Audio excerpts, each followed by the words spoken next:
It's like one of those car commercials where they're always saying like, summertime, things are starting to heat up. Well, that's pretty true here in the vineyard. We're at Mesilla Vineyard Estates. We're in the Albariño, and this is a Northwestern Spanish varietal. If you're a part of the wine club, then you're getting to enjoy this in this quarter's pickup.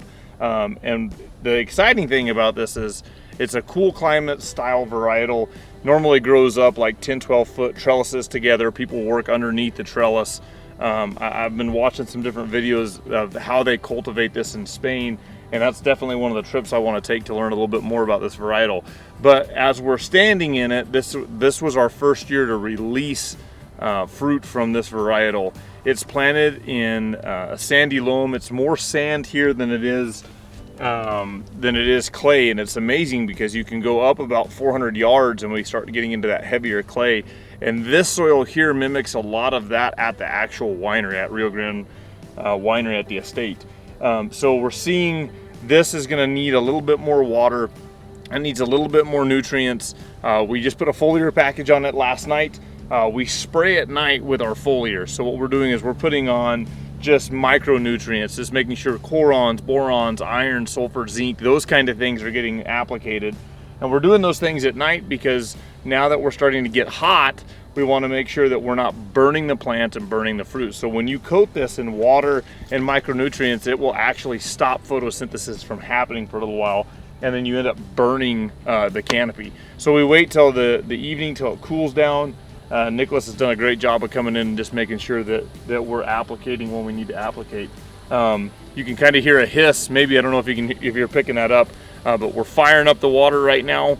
We're going to give this vineyard a really good shot of water today, just because of it being down in the sand. We want to make sure that we are getting this taken care of before we see that triple-digit heat coming at the end of the weekend.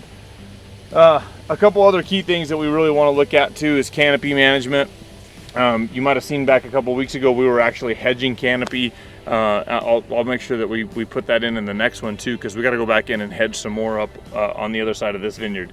But what we want to make sure is that we're trimming both sides. This is an east-west facing vineyard, so therefore the sun is coming up and staying almost parallel with what the grapes are, catching a little bit more sun on the south side, but at the same time we don't have to worry as much as the crop getting sunburned. So we're taking foliage off on both sides. We're allowing ample airflow to go through the canopy, and this allows the fruit to really stay fresh. It allows the crop to stay dry.